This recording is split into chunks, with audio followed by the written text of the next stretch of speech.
people right now are feeling fear and despair about their health, their job security, their futures. And sometimes when we think about what's going on in the world, even if our own lives are pretty good, we can easily go to a place of hopelessness when we see all of the suffering that's going on around us. But here's the truth: each of us is more powerful than we even know. And our individual actions affect every corner of creation. I'm Deborah Poneman, founder of Yes to Success, where we share knowledge and tools for you to live your ultimate life. So, let me tell you a story of something that happened to me when I was around 13 or 14 years old. So I was in eighth grade and I was one of the cool girls. I wasn't a mean girl, but I was one of the cool girls. And the cool girls hung out on a particular, what do you call those, picnic benches out on the playground. And we would just migrate over there during recess. And we even had a club, and the club was called the Cleftos. And I don't know where we came up with that name. I think our logo was like a treble clef.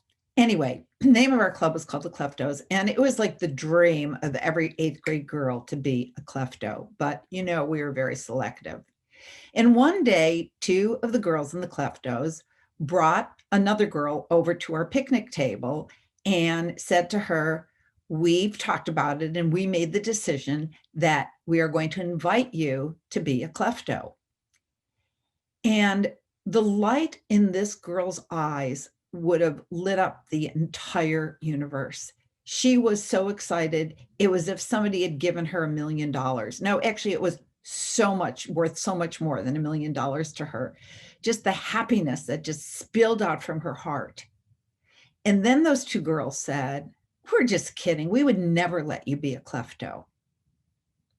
And at that moment, I had my first true bona fide spiritual experience, because what I saw was that when her light absolutely imploded into pain, I saw that her pain not only affected her, but that it radiated out and it affected every corner of creation.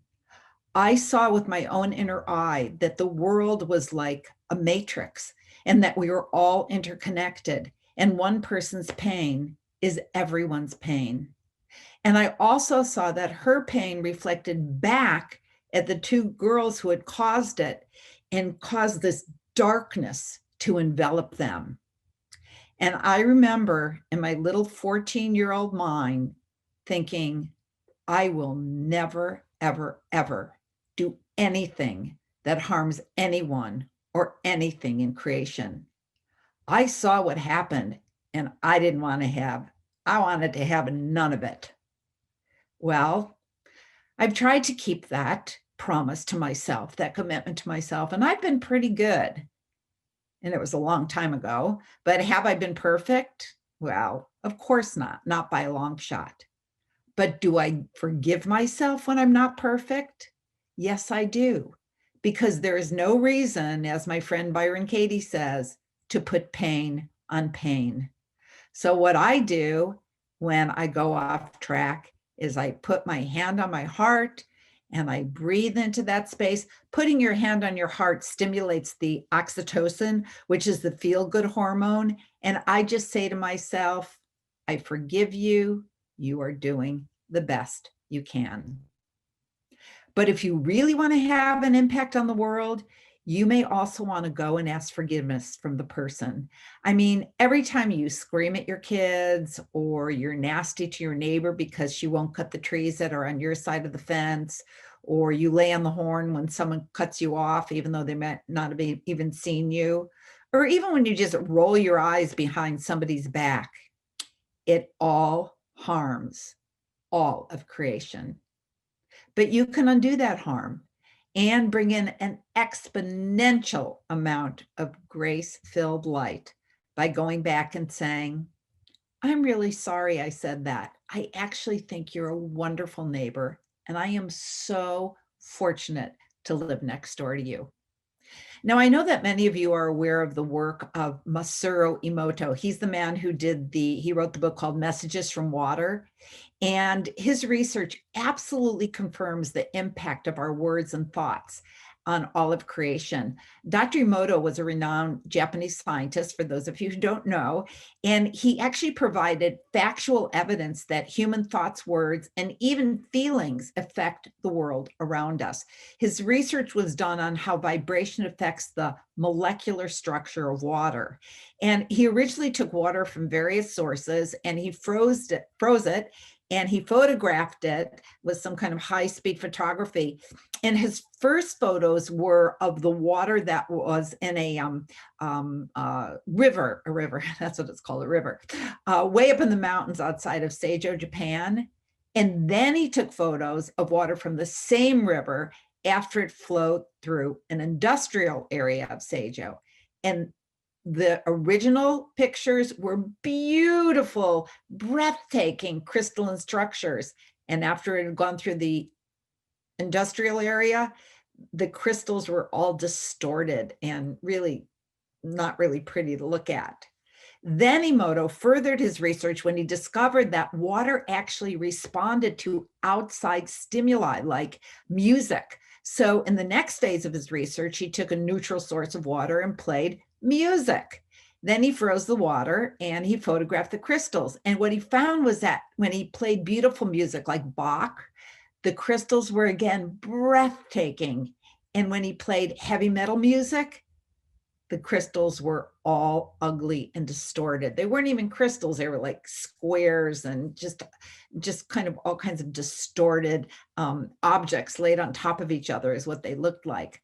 But the most magnificent research that beautifully illustrates what we're talking about here came when Emoto conducted research where words were spoken by Japanese school children to the water. When the children said, "I love you" to the water and the water was frozen, the patterns were again breathtaking. And when they said things like, "I hate you, I want to kill you" to the water, well, you didn't even want to look at the negative energy coming from those photographs of the distorted crystals. And there was one more bit of research he did, and this might be the most profound of all. What Dr. Emoto did is he typed words from a word processor and taped the pieces of paper onto the beakers of water. And then he froze the crystals overnight, and in the morning he photographed them. And on the beaker that he wrote the words, "Do it," like a command. Again, the water was distorted. But when he wrote the words, "Let's do it," like let's do it together with an energy of cooperation, again, the crystals were beautiful.